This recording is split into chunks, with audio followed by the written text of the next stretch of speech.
Is systemic racism in America. I'll start with you, Briahna. Can you start with your opening statements, please? Sure. Well, thank you, Charlie, for the invitation. Yeah, I'm glad to be here. Look, there are a lot of things that people struggle with in this country every day. 40% of Americans, even before this pandemic and the economic crisis that has accompanied it, couldn't respond to a $400 emergency. If we think of what that means, and we think of all of the emergencies that can come up that exceed $400 in cost, whether it's making rent, whether it's a medical bill, whether it's bailing someone out of jail, you can imagine a lot of circumstances that are really life-changing if you can't come up with that $400. And I just wanted to start by saying that because sometimes I think the conversations that we have, especially kind of in our professional context on the internet where there's a lot of different incentives to talk about a lot of different things, sometimes miss the forest for the trees. And so why I think conversations about systemic racism are ultimately important is because it's one factor among the many, the tapestries of things that are causing people not to be able to fully maximize their ability in our society. And I think people across the political spectrum talk a lot about freedom. It's one of our founding ideals as Americans. But I think often we talk about the freedom to do what we want affirmatively and not the freedoms from not, the restrictions that come when you aren't able to have your basic needs met.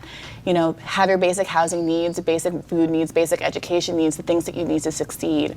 And for some quadrant, some cohort of Americans, systemic racism has been a barrier. And we need to talk about systemic racism because in a lot of people's imaginations, racism exists as, a bad guy in a Klan's hood and these kind of stereotypes, very explicitly denying people service, explicitly denying people a right to use the bathroom, the kind of racism that we understand from the 1960s.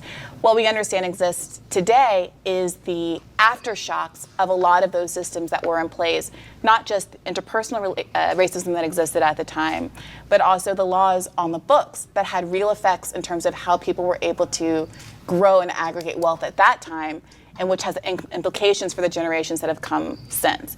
So if you think about someone like myself, who's a relatively young person, whose parents were born before the Civil Rights era, were born in the Civil Rights era before civil rights were secured for Black Americans in this country.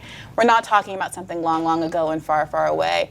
We're talking about laws in the books that prevented my relatives who served in wars from getting the same benefits in terms of low-interest GI loans to buy property that other Americans, that white Americans got. And that has a trickle-down effect in terms of how much wealth has been amassed by my community as compared to others. And I think it's not about blaming people. It's not about hierarchies of oppression. It's just about understanding that this is how the world was, and snapping our fingers and getting rid of those prohibitive laws isn't going to change the effects of those prohibitive laws unless we do so affirmatively.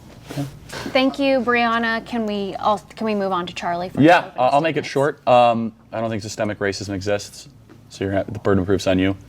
There's racism, individual racist, it's disgusting, reprehensible, we'll agree on that. But the systems themselves are not racist. There's nothing that I can do that you can't do. You went to Harvard, it's pretty awesome. I didn't, so that's not a racist country. So, yeah, the burden's on you to prove it. Charlie, is it your belief that if there is one example of something, that an anomalous example proves the rule? No, not always, but can you name one example? Of systemic racism? Yeah.